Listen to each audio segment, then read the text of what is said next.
আসসালামু আলাইকুম, welcome back to my channel লিপি কুকিং রেসিপিতে সবাইকে স্বাগতম জানিয়ে শুরু করছি আজকে রেসিপি। আজ আমি আপনাদেরকে তৈরি করে দেখাবো ঘরোয়া মশলায় চিকেন চাপ। এই রেসিপিটি তৈরি করা খুবই সহজ, খেতে ভীষণ মজার, অল্প সময়ের মধ্যে তৈরি করে নেওয়া যায়। তো চলুন দেখে নেই পুরো রেসিপিটি। হাড়টা ফেলে দিয়ে চিকেনগুলো এভাবে একটু কেটে নিয়েছি একটা ছুরির সাহায্যে। তো আপনারা পাতলা কোনো কিছু দিয়ে তেঁতলে নিতে পারেন। এভাবে নিলে হয় কি, তো আপনারা দেখে বুঝতে পারছেন যে চিকেনটা বুকের মাংসটা বেশি মোটা থাকে, এই জন্য মাঝখান দিয়ে কেটে দুই ভাগ করে ফেড়ে নিয়ে এভাবে কেটে নিয়েছি। তো ভিতরে মশলাটা ভালো করে ঢোকে। তো পাতলা কিছু পুতো দিয়ে অথবা পাতলা কোনো কিছু দিয়ে একটু বাড়ি দিয়ে থেতলে নিতে হবে। আর আমি এভাবে কেটে নিয়েছি চাকু দিয়ে। তো এখানে 4 টুকরা চিকেনই এভাবে আমি করে নিয়েছি, আর মাঝখান দিয়ে হাড়টা আমি ফেলে দিয়েছি। রান্নার মাংসটা দিয়ে আবার কেটে নিয়েছি। তো এখন আমি চিকেনগুলো ম্যারিনেট করে নিব। চিকেনগুলো ম্যারিনেট করার জন্য আমি দিয়ে দিব এখানে হাফ কাপ টক দই, দিব 1 চামচ রসুন বাটা, 1 চামচ আদা বাটা, 1 চামচ সরিষা বাটা, পেঁয়াজ বাটা দিয়ে দিব 2 টেবিল চামচ, ভাজা জিরার গুঁড়া দিব হাফ চামচ, ধনিয়া গুঁড়ো দিব হাফ চামচ, হলুদের গুঁড়া দিব হাফ চামচ, শুকনো মরিচের গুঁড়া দিব 1 চামচ, দিব আমি ঝালটা একটু বেশি খাওয়ার জন্য দিব 1.5 চামচ শুকনো মরিচের গুঁড়া, গরম মশলার গুঁড়া দিব হাফ চামচ, টমেটো সস দিব 1 টেবিল চামচ, সয়া সস দিব 1 চামচ, লবণ দিব হাফ চামচ, বিট লবণ দিব হাফ চামচ, সরিষার তেল দিব 2 টেবিল চামচ। তো সব কিছু ভালো করে মিশিয়ে নিব, মশলাটা ভালো করে মাখিয়ে নিব। দিয়ে দেবো তান্দুরি মশলা, আমি দিয়ে দেবো এখানে 1 টেবিল চামচ। তো সব কিছু দিয়ে ভালো করে মিশিয়ে নিব। তো মশলাটা ভালো করে মিশিয়ে নিব।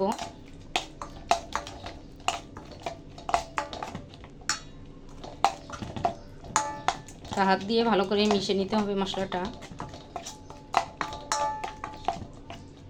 মশলাটা ভালো করে মিশিয়ে নিয়েছি। এখন চিকেনগুলো দিয়ে মিশিয়ে নিব, মশলার সাথে মাখিয়ে নিব। এখন চিকেনগুলো দিয়ে ভালো করে মশলার সাথে মিশিয়ে নিব।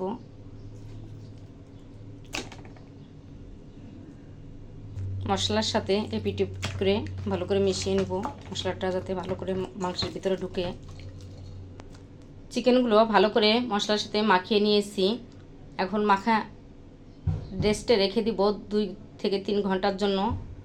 তো আপনারা চাইলে ওভারনাইটও রাখতে পারেন, সময় না থাকলে 1 ঘন্টা অন্তত, কমপক্ষে 1 ঘন্টা এভাবে ম্যারিনেট করে রেখে দিতে হবে। তো আমি 2 ঘন্টার জন্য রেস্টে রেখে দিব, তারপরে ভেজে দেখাবো চিকেন চাপটা। 2 ঘন্টা রেস্টে রেখে দিব, তারপরে ভেজে দেখাবো চিকেন চাপটা। 2 ঘন্টা রেস্টে রাখার পরে চিকেন চাপগুলো ভেজে দেখাবো। চিকেন চাপগুলো ভাজার আগে আমি একটা কোটিং করে নিব। তো এখানে নিয়েছি আমি বেসনের মধ্যে চাপগুলো এভাবে দিয়ে ভালো করে বেসনের সাথে মিশিয়ে নেব। তো বেসনটা দিয়ে চেপে চেপে হাত দিয়ে মিশিয়ে নেব। তো আমি আবার চাপগুলো উল্টে নিয়ে এসেছি। তো ভালো করে মিশিয়ে নিব বেসনের সাথে। এভাবে মিশিয়ে এখন এভাবে ঝেড়ে নিব আমি। তো এইভাবে সবগুলো চাপ গড়িয়ে নিব বেসনে। চাপগুলো বেসনে গড়িয়ে নিয়েছি, হাত দিয়ে চেপে চেপে নিলে ভালো হয়। চাপগুলো ভাজার জন্য প্যানে তেল গরম করে নিয়েছি। তেলটা গরম হয়ে গেছে, এখন চাপগুলো ছেড়ে দিব। চাপগুলো ভাজার জন্য তেলটা গরম করে নিয়েছি, আর এখন গরম তেলে চাপগুলো ছেড়ে দিব। মিডিয়াম চাপ রেখে চাপগুলো ভেজে নেবো। আমি আর একটা চাপও দিয়ে দিব। এখানে আমি 2টা চাপ একসঙ্গে দিয়েছি, এক পাশ হয়ে গেলে আর এক পাশ উল্টে দিব। চাপগুলোর এক পাশ হয়ে গেছে, আর এক পাশ উল্টে দিব।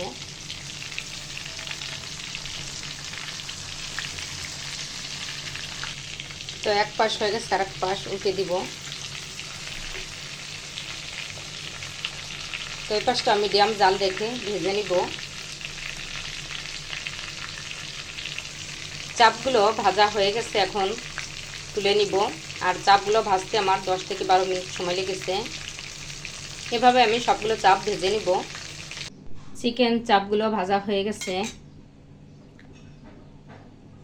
এখন পরিবেশনের জন্য পেঁয়াজ কাঁচামরিচটা কেটে নিয়েছি কুচি করে, গোল গোল করে।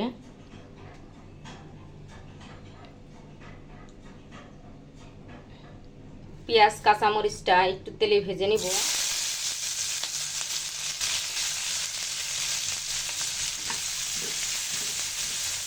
পেঁয়াজ কাঁচামরিচটা ভাজার সময় সামান্য লবণ দিয়ে নিয়েছি পেঁয়াজটা সফট হওয়ার জন্য।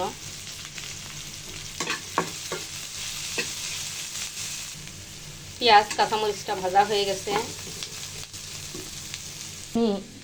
চিকেন চাপটা টুকরা টুকরা করে এইভাবে কেটে নিয়েছি, পিস পিস করে টুকরা টুকরা করে। পেঁয়াজ কাঁচামরিচটা ভেজে নিয়েছি, এখন দিয়ে দিব টমেটো সস।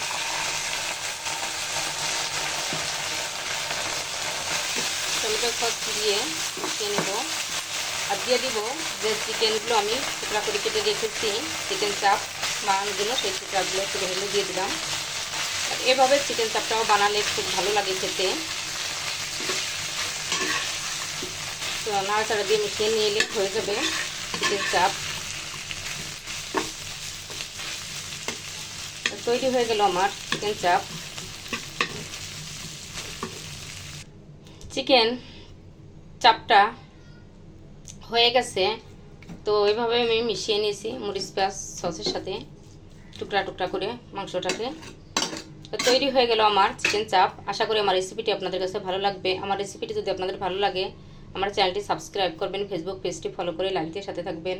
সবাই ভালো থাকবেন। নতুন নতুন রেসিপি নিয়ে আবার আপনাদের সামনে হাজির হয়ে যাব।